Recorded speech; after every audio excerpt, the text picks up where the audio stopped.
Turning to a rather well-known confidant and counselor, really, of the Jackson family. Though he is not related, the Reverend Jesse Jackson has been friends with Michael and his parents and siblings since the 1970s. He spent the day yesterday with them and says they are very suspicious about Dr. Conrad Murray, who was with them in their final hours. He says that in the midst of all of their mourning, they are really almost angered by these questions.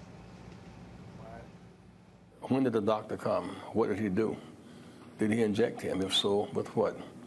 And he came back. Did he come back late after he had been called and something had happened to Michael? Was there a panic? He left. They now pounded his car. His absence raises questions of substance that will not go away until they're answered. So they're suspicious of this doctor? They have real reason to be. Because ordinarily the doctor will say, here's what happened in the last hours of your child's life, and I was there. I gave him some medicine, and here's what it was. To answer all questions, but he can't answer your questions. He cannot answer their questions. He has left the scene. He left and left his car. Well, who picked him up? Why did the police, the investigators, impound his car? What were they looking for? He owes it to the family and to the public to say, these were the last hours of Michael's life, and here's what happened. That's a reasonable expectation. And frankly, they need an independent autopsy now. They should not just depend upon the city autopsy. They in fact, to satisfy their interest, they in fact need an independent autopsy. Is that something they're going to pursue? Well, I'm sure they ought to. They probably will. Was Michael the sort of a man who would self-medicate, or would he rely on his personal physicians? The problem is always some combination. If you were taking, whether it's a Vicodin or you're taking Tylenol 3, I mean, the self-medication, unless it's the real extreme, is not the issue. The issue here is the doctor at some point came on the scene. Was he on the scene twice, before and in reaction to? Did he use, say, Demerol, a very powerful drug, which injected once? Was he injected twice? While the family waits for those answers, he says they're trying to console Michael's 3 children. Do you think they understand what's happened to their father? I'm not sure. They are young.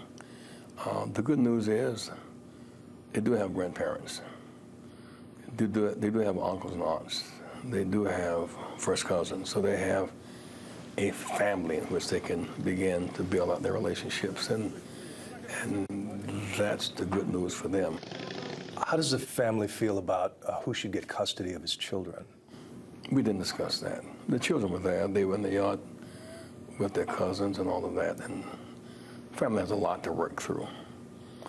One is to find out the cause of death, or to find out the status of his publishing. For example, today, the global sales of all of his records and video is off the charts. It could top $1 billion. That's right. So who is in charge of that, and who is the custodian of his business?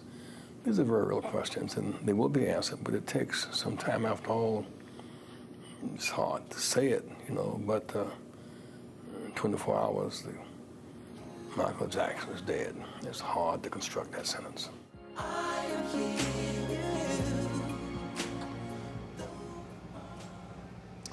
He did not mention the eldest children's mother in that list of family members who are there to counsel those children as well. We're also receiving indications they're very close to their nanny as well, so the custody question will loom large going forward. Juju?